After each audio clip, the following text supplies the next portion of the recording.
welcome everybody here. My name is George Peters. I'm the founder and president of New England Invents. So welcome. Also, I'd like to take a moment to just acknowledge Lexa Gandolfo as our executive director of New England Invents. And we have Brandon Smith from the patent office, but I'll let them when we kick off this. And I have I'm on a very tight leash with time here. A couple of housekeeping things for New England Invents and what we've been doing. We came out of the Inventors Association of New England many years ago and took over the group in 2019, just prior to COVID. And we're having some meetings here, one-on-one sessions that we continued when we were the Inventors Association of New England, and decided to turn it into a nonprofit, which has really given us access to a wide variety of funding sources so we can expand our services for people looking to develop their idea into a product and possibly commercialize it. Thank everybody for coming tonight. Thanks, George.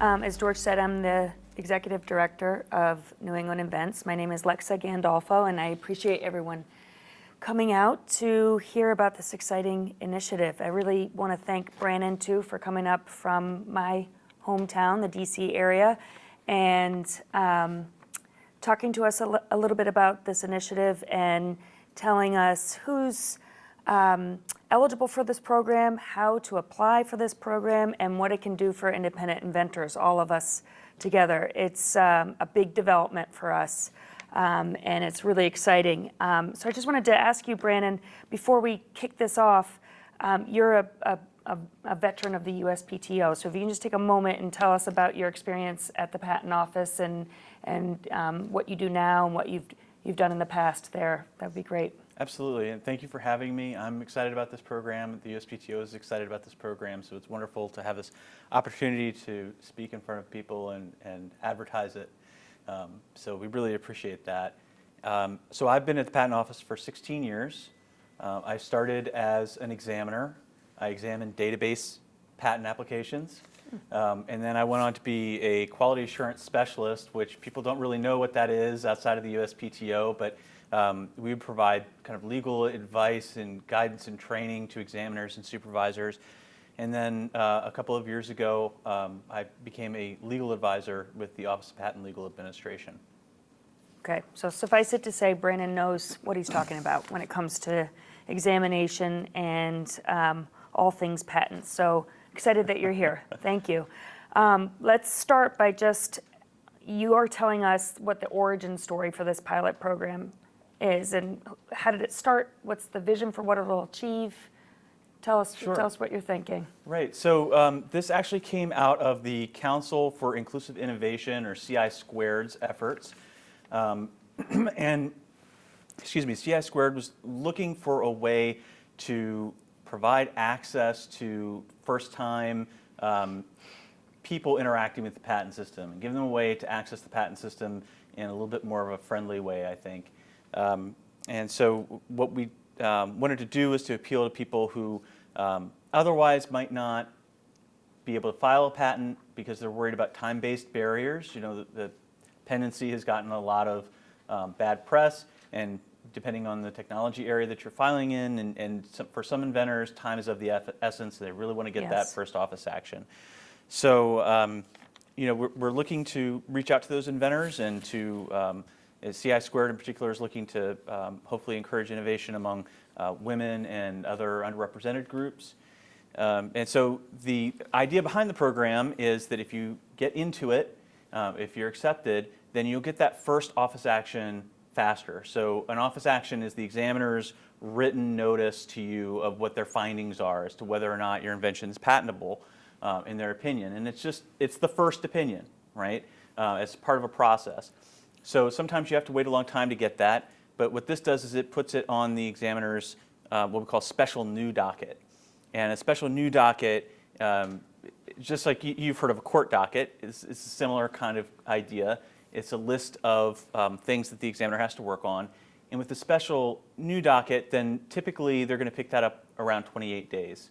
So it really speeds that process up. Yes. For context, it took 2 years for me to hear from the patent office for my first patent that I applied for. So 2 years versus less than 30 days is a huge difference. especially for inventors trying to get to market and commercialize their products. It's a game changer. Yeah, and if you think about it, getting that first office action answers a few questions for you, right? So first of all, it kind of removes that anxiety because you're getting that first communication back from the office, and a lot of people are worried, when am I going to get a response? When am I going to get a response? And then the next thing after that is you find out at a first pass whether what you've submitted is considered patentable. And so, that can be an inflection point for a business or for an inventor to determine how you want to proceed. Yes. And then if you can, it's possible that you'll get a patent faster this way. We can't guarantee it, but it's possible. And if you get your patent faster, then you might be able to go into market faster. Right. Absolutely, that makes sense.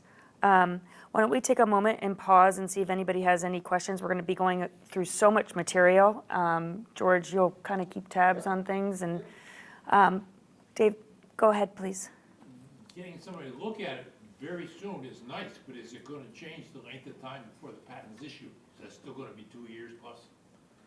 Well, typically, much of the delay in getting a patent issued is actually from getting that first office action.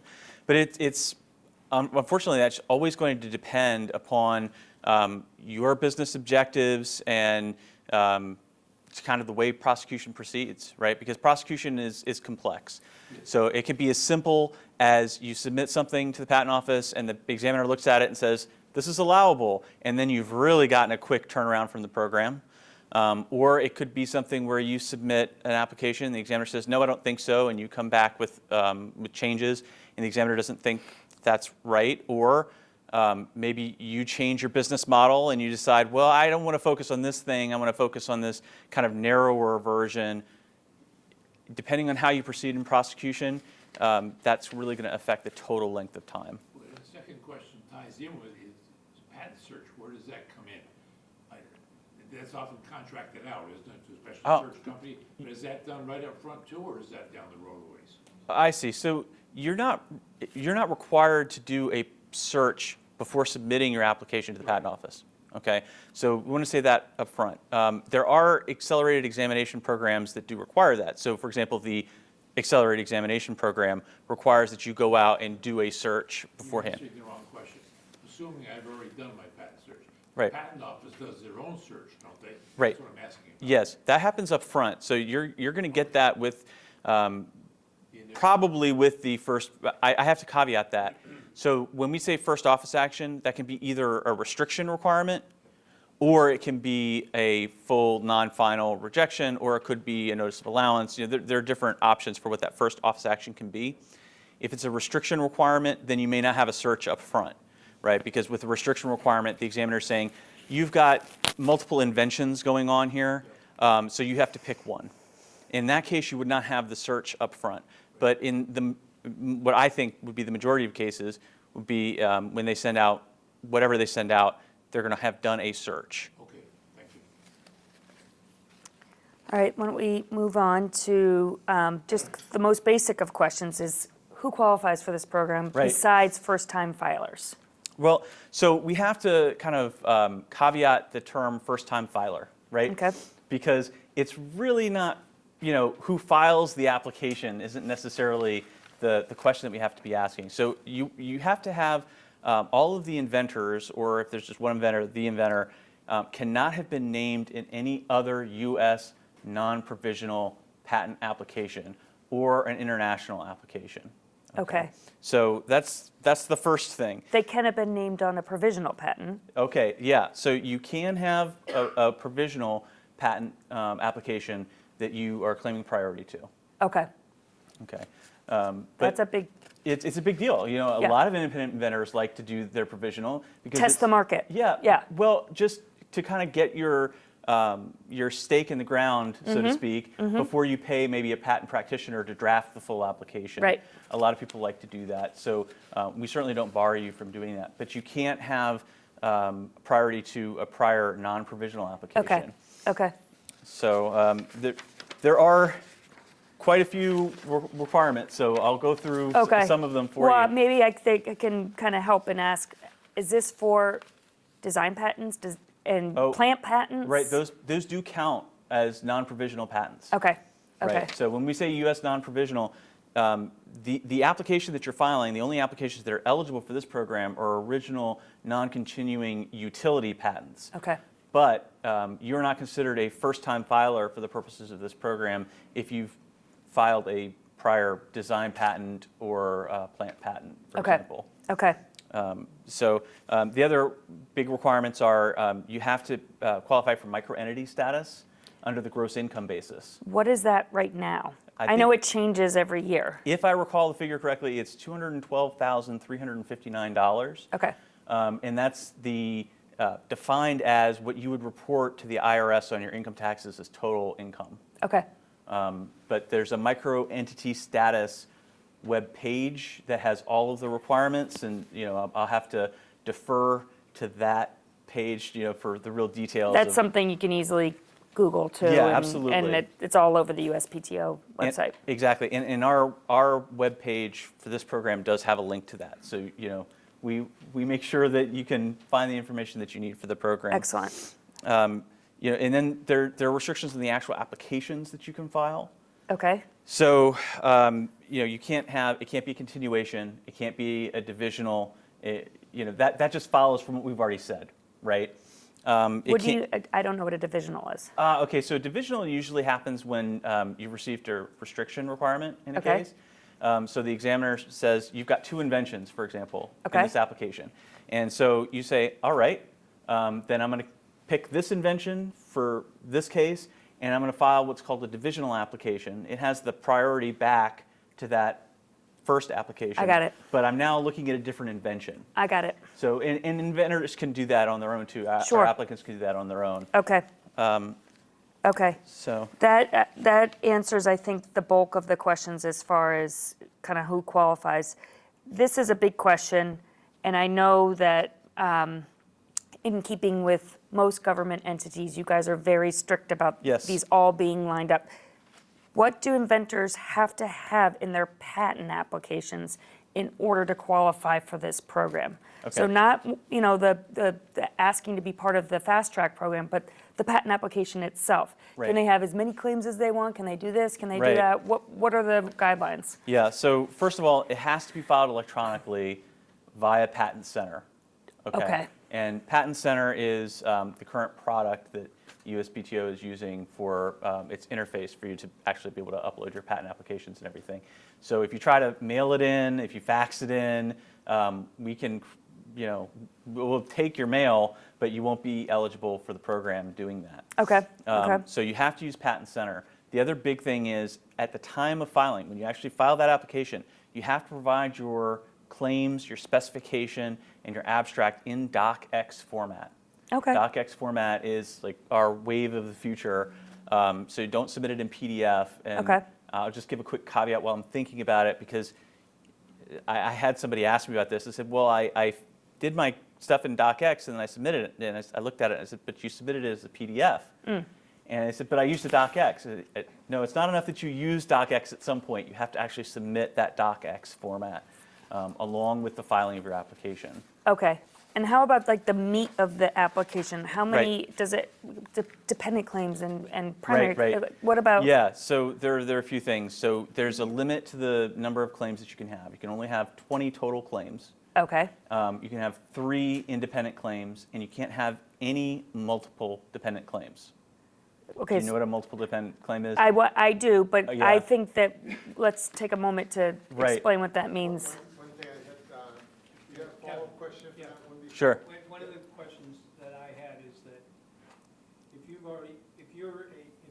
applied patents and been a patentee as part of an organization or corporation, Good question. now you're going out to do individual invention or entrepreneur not under that umbrella. Is there a restriction? Because that area is not clear. And that's important to an inventor. Yes. Because a lot of people want to invent, and they may identify with the process, but they would be excluded Right. if that corporate application, they fell under that umbrella. At Right. least for this program. How does that work? Right, so it doesn't matter who the applicant was. If you have been named on a prior non-provisional patent application, then you're not eligible for the program. So that means that most people Right. previously done patent work.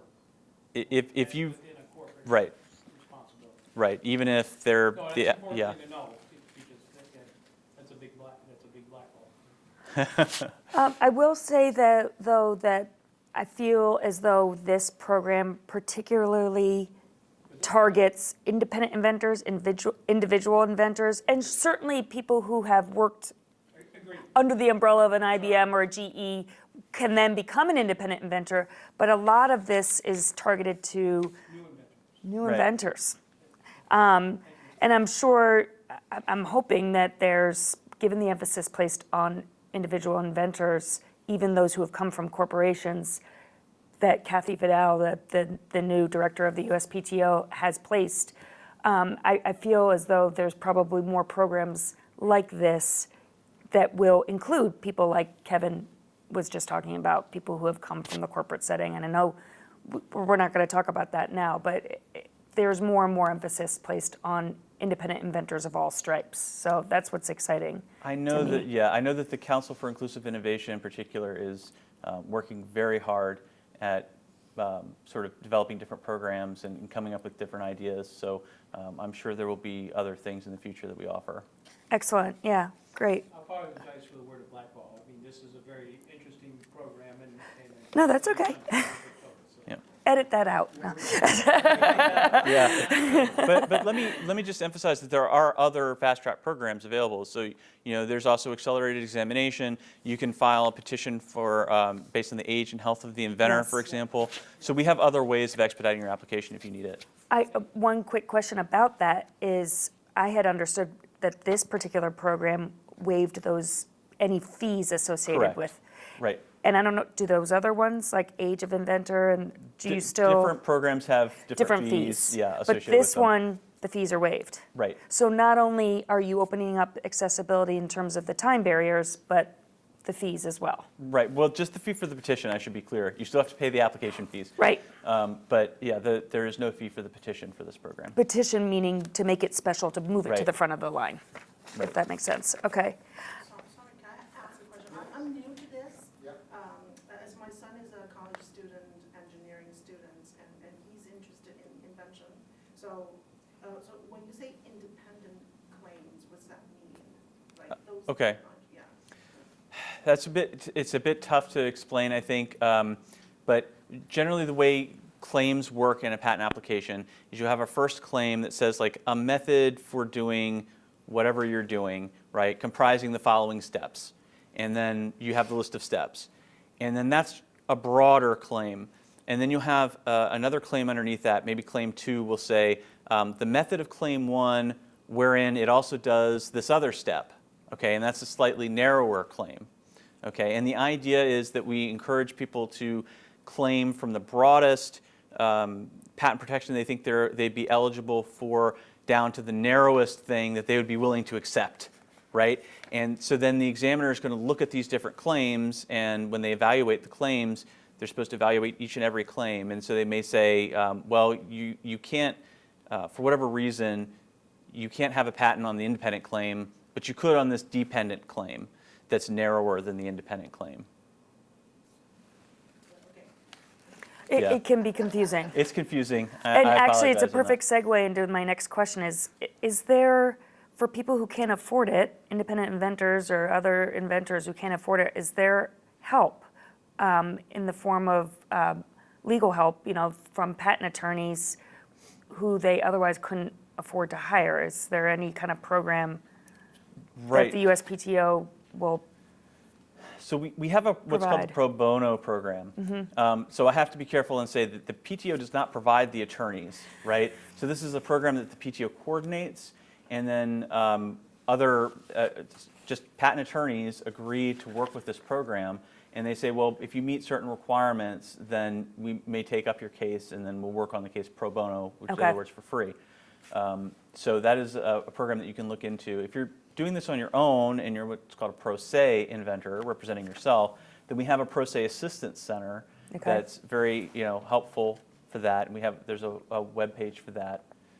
Yep, I've seen that for sure. And I understand, and I don't want to put you on the spot, but for pro bono, the qualification, the sort of the ceiling for determining eligibility has sort of been raised. So like it used to be that you had to have a certain level of income, and now that's been bumped up. So it's looking to be more inclusive of the people who it's looking to help. So instead of just a small segment, people who make a little bit more are still eligible for pro bono as of this year.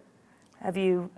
That I can't speak on. Okay, so that'll Yeah. be some, because I think that's a big deal. George, you had heard from the patent office about that, right? Yeah, in fact, I think in a couple of weeks, we'll be part of a listening event with the patent office, some new legislation that was signed by the president, maybe raising the limit that people will be eligible for the program, because they are trying very hard to get many more people involved on the independent level to do that. And another way to do that is to make more people eligible and to try to get them into programs that can help them with pro bono attorneys and all like that.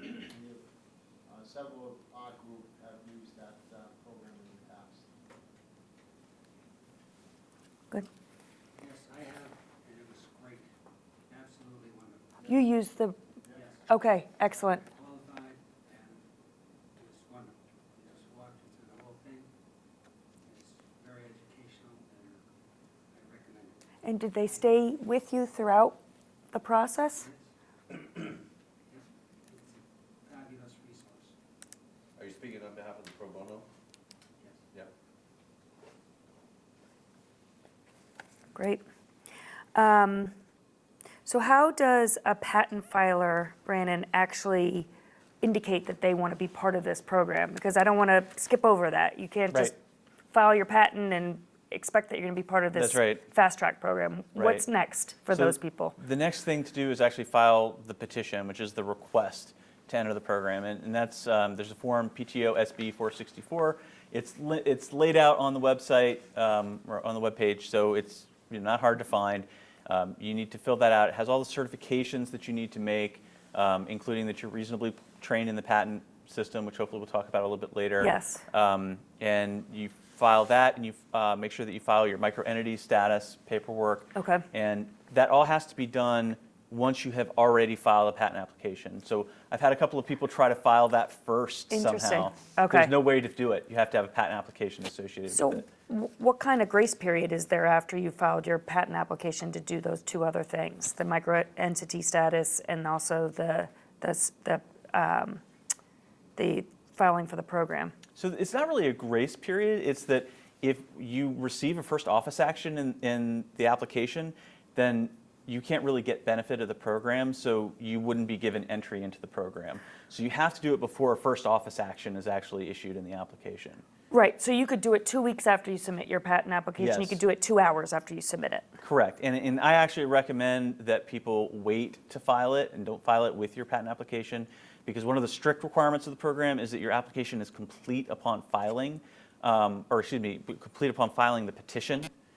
So okay. if you wait and make sure that your application is complete, then you don't run the risk of filing the petition and then finding out later, oh, I didn't file a complete application, and so now I'm disqualified from the program. Okay, are there certain disqualifiers that are fatal? Like you Yeah. can't, okay, what? Yeah. So, I mean, in terms of, are you asking about disqualifiers in terms of being a complete application or just overall? Right, is there anything that, I just want to lay out for everyone watching what you need to do in which kind of order and Right. what things you cannot recover from. Like, Okay. you got to make sure you do X, Y, and Z in this order, and if you Right. forget it, then it sounds as Sure. though you can't be part of this special program. Right. So there are a few things that are what we call non-correctable deficiencies. So when you enter or you try to enter the program, when you apply for the program, you're going to get a response back from the office. And if you're not given entry into the program, then it will say either here are some correctable things that you can go back and fix, correctable deficiencies. Such as? Well, let me do the non-correctable ones first. Okay, And all right. it's a longer list, and I want to make sure I get all of them right Gotcha. because it's important. Or non-correctable, right? And if it's non-correctable, obviously you can't correct it. So a big one, if any of the joint inventors or any of the inventors listed in the application was named in a prior non-provisional or international application, right? Then Sure. you're not eligible. Sure. And that can happen like if you file the patent application and then later on you realize, oh, I forgot an inventor. Okay. And then you have to add an inventor prior to the petition decision. And well, that other inventor has to certify that they are also a first-time person coming into the patent system. Yes, okay. Right? And if they're not, then you'd be dismissed from the program and you wouldn't be able to get in. That's a substantive kind of thing. Yeah, it's a very So that substantive, makes sense. yeah. I was worried that it was more of a clerical kind of thing. Well, there are clerical things too. Oh, okay. Yeah. Another issue is that if the application is not complete, okay, so the application has to be complete at the time of filing the petition. And so Okay. when we say it's complete, then we mean that you have a claim, you have claims, you have a specification, Drawings. you have an abstract, you have drawings if necessary, Okay. and you've paid all appropriate fees that are associated with filing a patent application. You have your oath, declaration, or substitute statements properly signed. All of that has to be there. And if it's not, then it wouldn't be complete. Okay. Now, if you haven't filed the petition yet, then you would be able to go back and correct that, right? Okay. But it would never show up as a correctable deficiency because you should have corrected that before you filed the petition. Yes. If that makes sense. Yes. Another thing that is not correctable is if you've already been granted special status under any other program. You can't Okay. have double special status, right? Could you have been filed for special status on a different patent and maybe not been On a later one. on a different patent, like a provisional, and then could you have taken part in something that doesn't disqualify you from this program, maybe a provisional patent, let's say, and taking part in a special program, like to get it expedited, like paid the fees to get it expedited, and then still take advantage of this one? Does that make sense? I don't know what that would be. So for people who don't know what a provisional application is, a provisional application is not examined. So really, all that does is it allows you to get a filing date. So you file your provisional application, whatever you're including in that, and you say, hey, Patent Office, don't publish this. I just want to make sure that you know that I have this invention I get here. this date on Yeah, and I get file. this date. And Yeah. then when you come back and you file your non-provisional application later on, then you can get the benefit of that date Okay. for whatever you disclose. So in other words, it So doesn't there's no apply. special programs Yeah. that would Okay. apply there. All right. Now, it's possible that you file a first application and you apply for this program, right? And then you file a subsequent application and then you apply for a different program. A different fast A track different program. fast track program. Yeah. That's possible. Okay. But there's no other Right. kind of There's way no you could other do way it. that would, okay. Yeah, Right. that makes sense. Okay, so it could be less than a month, like we talked about, that an applicant gets his or her office action. So what do you need to do to be prepared to move once you Okay. get that office action? Sure. What kind of education is there out there? So really, you need to be prepared prior to filing the application, because one of the things that we ask you to do is to certify that you're reasonably trained in the patent prosecution process. And there's not like a set curriculum that you have to do. There's not classes that you have to take. We provide free resources on the website that you can access that teach you about the patent system. And in fact, I just found out yesterday that CI Squared has launched a new webpage called Patent Basics that's supposed to be aimed at taking people who know almost nothing about the patent process Okay. and educating them. I haven't reviewed the content on it yet, but it looks very promising. So Okay. we should provide that link, I think, on the first-time filer web page soon. Okay. And but- we'll make the link for this initiative available to everybody at the end. Okay, that's good to know, because, you're going to have like a what now kind of situation with a lot Right. of these people. Yeah, we want people to be able to hit the ground running. That's Right. the reason why we have that requirement, is that if you get this first office action, sometimes people just say, oh my God, I don't know what to do. And that's not a great situation if you're trying to do things on a fast track. Yeah. Now, we did have a question from David in the audience about this, but I'm just going to reiterate this concern or question that I think a lot of people have. 90% of patent applications, based on USPTO data, are initially rejected. So with this special program, should they similarly expect such a rigid evaluation? And if so, what's the next step? Right, so we don't change the standard of patentability based upon the special program that you enter. Okay. So any application under this program is going to be examined in the exact same way as any other application in the office. Will the process afterwards be expedited once you get that first office Right. action, or is it the typical sort of process for an amendment? Right, so it's the typical process. So your special status ends once you get that either restriction requirement or first office action on the merits in the mail and or online, as it were. But then, keep in mind that once you get that first response, then and you file a response to that response, then we're talking about typical turnaround of like 90 days or so for an examiner to respond back again. So It's really the first office action that is the biggest gap in time between filing and hearing back from the patent for many office. people, yes.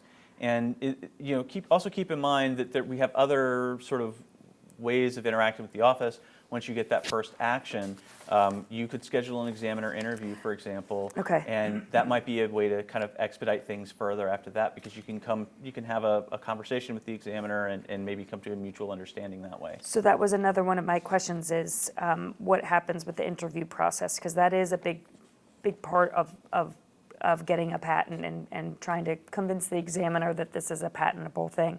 So I guess you could say then, after the 30 days or so in getting the office action, it's that much quicker to a face-to-face sort of interaction with your examiner. Right. Yeah, we do have another program that allows you to do an interview before the first action goes out, the first action interview pilot.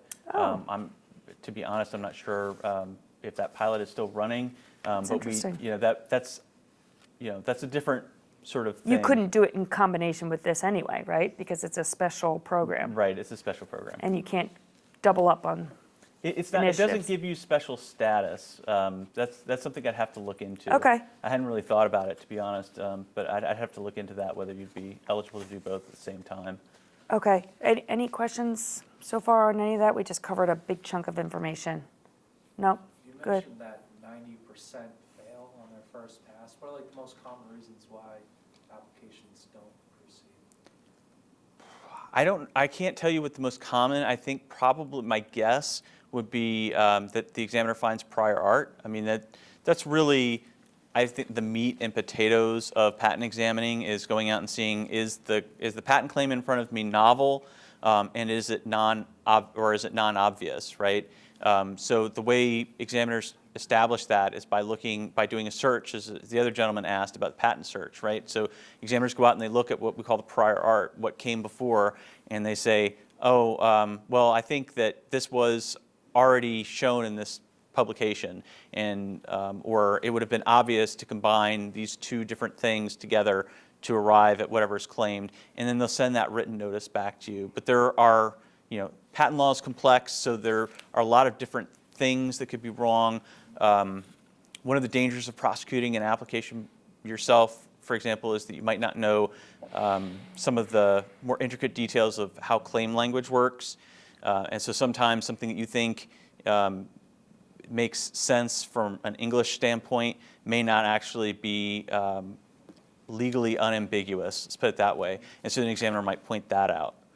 But there are a lot of different ways that examiner could point out issues with that first submission that you provided the office. Thanks.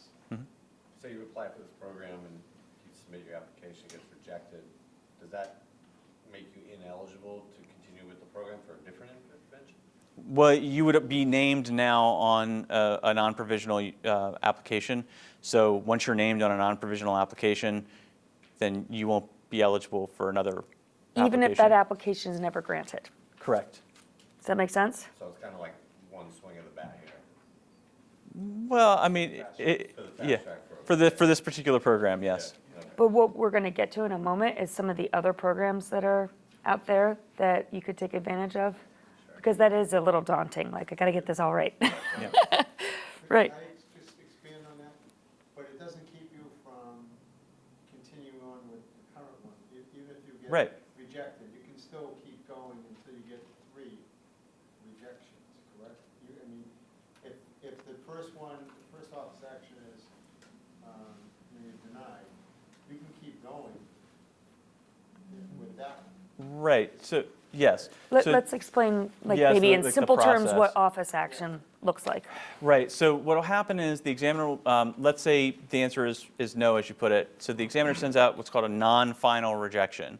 And the non-final rejection should list all of the objections, so that would be formal issues with the application, any rejections, which would be a problem with complying with the patent statutes that they found. And they send that to you, and you can respond with arguments. You can say, no, examiner, you're wrong, and here's why you're wrong. Or you can amend your claims, so you change the claims around and say, okay, well then, if you don't like that, then maybe you like this. And hopefully you're addressing the things that the examiner has pointed out. Or you can do both. You can both submit arguments and change your claims, and you submit those. And then the examiner is going to look at that, and if the examiner thinks that you've addressed all of the issues, then no problem, you'll get a notice of allowability. If the examiner doesn't think that you've addressed all of the issues, then typically what you would get is what's called a final rejection. But final is a misnomer because there are ways to keep going, right? So you can, at that point, you have the option of doing after final communication, which is you submit something after final and you say, no, examiner, really, take another look at this. And then they're given a limited amount of time to give you a more short form response to whatever you submit. Or the other option is that you might file a request for continued examination, right? If you file a request for continued examination, then the process starts again in terms of you could get another non-final and then a final rejection. And that can go on however long. That just depends kind of on how prosecution proceeds. And then, of course, you also have the option of appealing the case if you want to. If you receive the final rejection, once your claims have been twice rejected, then you have that option of appealing to the Patent Trial and Appeal Board. Does that make sense? So it's not one swing, it's one swing at getting it done fast. Right. But then you have the feedback and you're like, okay, now I can proceed and I can argue the claims against or the.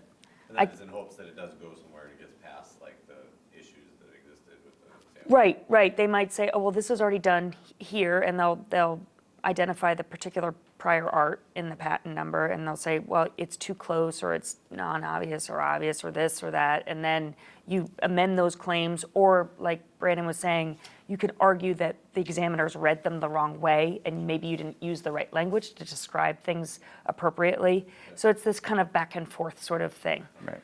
And that's where all like the patent attorneys come in really helpful because they understand the language and that statement. Totally. Yeah, I mean, patent law is complex. Yeah. You know, so typically, if you're trying to get the best possible coverage that you're entitled to, then having representation really helps to do that. Which you can do through the pro bono program Right. if you can't afford because it's expensive. Yeah. It's a lot of hours, and they bill by the hour. So, I just kind of wanted to wrap up with just a few notes about our specific audience, and that is individual or independent inventors, and just get a sense from you what you've seen in your 16 years at the USPTO as far as independent inventor applications that have come through the door versus the big companies and corporations that are patenting cool new products or technology or whatever it is. So I have to really caveat this heavily by saying that we don't actually track independent inventors as, we have no way of really knowing that people are independent inventors, right, as a category. But what we do track is people who are pro se, so they're representing themselves. We know what those numbers are. And we also know people who have not assigned their patents to anyone. To a company. To a company. Right. Exactly. Or just is unassigned, period. You can assign it to an individual. Right. So I actually I got some statistics Okay. on this, and as of, so from 2021 through 2023, about 1% of filings were pro se. Okay. So just about 1%. Slight variations after the decimal point. And then for unassigned filings, we had about 8% in 2021 and 2022. But 2023 is a little bit higher. So far it's 12%. But again, caveat with that is that that can just represent a delay in filing the assignment documents. Sure. Because it's still kind of early in the year.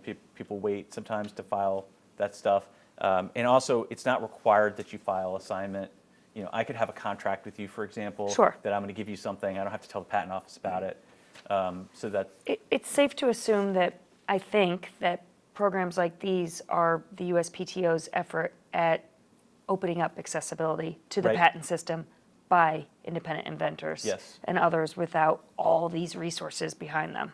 The idea Right. is to grow the economy with the ingenuity and the skill and the creativity of the man or woman in their garage coming up with the next cool thing. Yeah, I mean, that was one of the things about the Council for Inclusive Innovation is they really want to expand that innovation ecosystem to be more friendly to all sorts of different people and tap into America's diversity in Yes. talent and just diversity in identity and say, hey, please be a part of our patent system.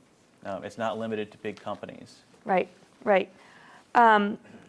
Just in closing, you and I have discussed this briefly, but it would be great if you could share this. Some of the other programs that similarly illustrate the USPTO's commitment to this inclusive growth, including independent Sure. inventors. Sure.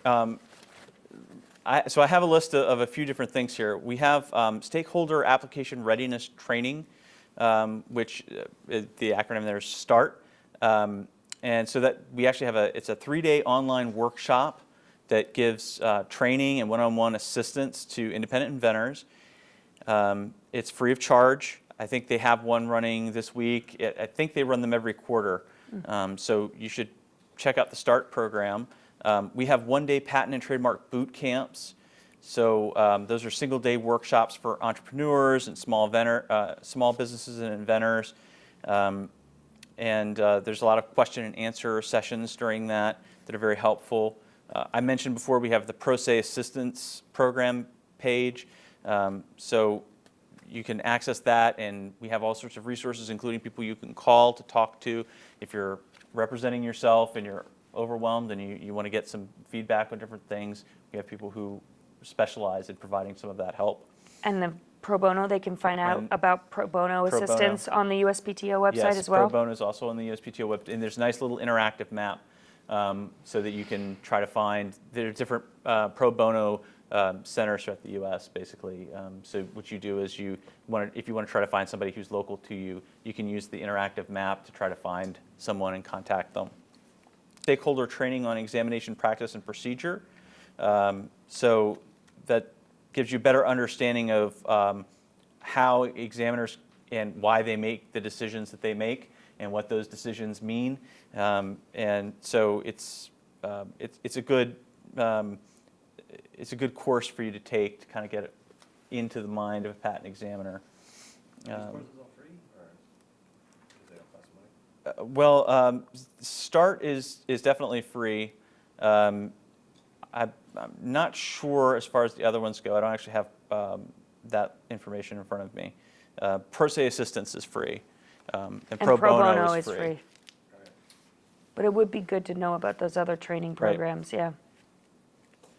And there's also stakeholder offerings and resources, which is SOAR, and you can look that up on the webpage. And they have interactive online courses and in-depth topic discussions and some legal trainings and expanded trainings for pro se applicants as well. You said the acronym was SOAR? Yes, SOAR. And what is the website address for this particular initiative? Right. So it's uspto.gov/first-time patent filer. We can send that out to everyone Yeah. too. And then you'll go straight to the sort of the hub and Yeah. find out everything you need, all the stuff that was covered today, Yes, this evening, I mean, and probably more data than you right, want to read. yeah, probably. Good to be prepared, though. Yes, and there's a list there. I really recommend, because I actually didn't get through the entire list of non-correctable and correctable deficiencies. So that's all laid out on the webpage. Okay. So please do refer to that because it's really important, especially for the non-correctable ones, that you want to get that. Yes, Correct, up front. uspto.gov/first-time patent filer. Correct. Okay. Just as a follow-up to a couple of items, end date for the program. Good question. Well, so as of now, it's scheduled for the first of 1,000 applications accepted into the program, or March 11th, 2024. Okay, so accepted by the criteria that you mentioned before for that, so the Right. first 1,000. Okay, or next March. So will there be any other workshops that you'll be going around with, or anybody else around in other areas of the country? We're going to send this out, so if people want to attend in person, of any others that we can help promote? Yeah, I think that I will be going out and talking other places, but I don't have anything firm yet, so I don't have any dates. Because it just share. started in March, right? Right, it just started in March. We just put out the Federal Register notice. Okay, great. Does anybody else have any other questions? Any questions that,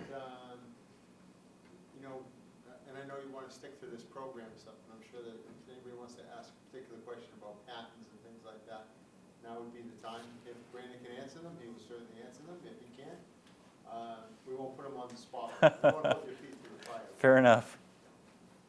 I would just make the suggestion to you, George, and to Yep. mix up. It would probably be as a follow-on from New England events to Yep. to ask or have another session where you might have the experience of a pro se person who's applied and what are some of the challenges that they face. It's a good idea. And Yep. show what Yep. they think, because that's where the questions are coming from the audience. Yeah, yeah, yes. And pro bono. And I'll put you on the spot. experience. Jeff. My comment quickly ties in with it, as an experienced inventor myself. You look into first-time inventors, if they looked up in a book what it's gonna cost to get a patent, and they got their spouse or somebody who's gonna flip this so much money, you got no idea how many times you're gonna have to multiply that by the time you get Uh-huh. the patent. And one thing that you brought up made me think of this, is to go back and forth. It's never accepted, 90% of them are rejected. At some point, if you're doing it yourself, you ought to get a patent attorney involved, who knows why it was rejected. And from my own experience, when you start doing it yourself, once you start paying the patent attorney, you double that cost real quick. So people going out on their own need to be prepared that that money's gonna multiply. Yeah, one of the advice to some of the people who are doing it, having been a pro se previously, is that you want to learn a little bit about doing your own preliminary research, understanding that you're just becoming familiar with what the prior art is. Because at least you get if you read it and you understand some of the doing the searching, you'll start to evolve and understand the language and the lingo associated with how a patent may apply and how this would be. And it'll educate you a little bit more to be able to ask questions, how to formulate your patent case.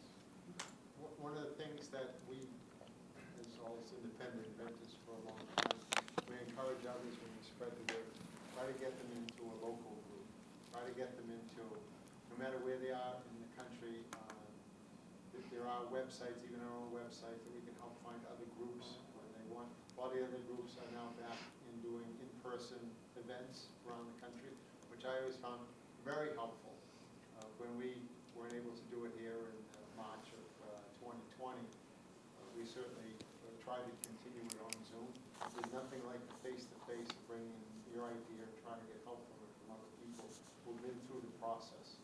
So encourage other people to try to find groups around the country like ours. That there are more groups becoming nonprofits now. There are some very good groups that have been helping people for a long time. So if it can't be us, certainly we'll try to get them into other groups around the country that can do that. As you go around, certainly, we want to work very closely with the USPTO. always been good to, certainly New England Invents and our groups before it. And I know they're working hard to include more people in it. People look at our patent system as one of the best in the world, where people want to come and get a product patented here and possibly bring it to market. That's the dream that a lot of us have pursued for a long time. So we are making I know personally, a really strong effort to really kind of open up the world to a lot more people of innovation and work. It's not easy work. When I first patented to him, he told me the same thing. It's not easy. Not everybody can do it, but they want to give everybody the opportunity to at least try to do it. And I think that's very important. Do you have to be a U.S. citizen to get patents? No. So anybody from any country can come in, file a patent application? Yep. Well, we didn't talk about international filing overseas if you're an American, and that's important, but I think that's a discussion for another time. We'll have to have you back to talk about that. So you had a 1, 8, and 12% of an overall numbers that you were talking about earlier. Right. What is the big number? What is those percentages based off of? How many patents? Oh, I see. Well, let me bring that up here.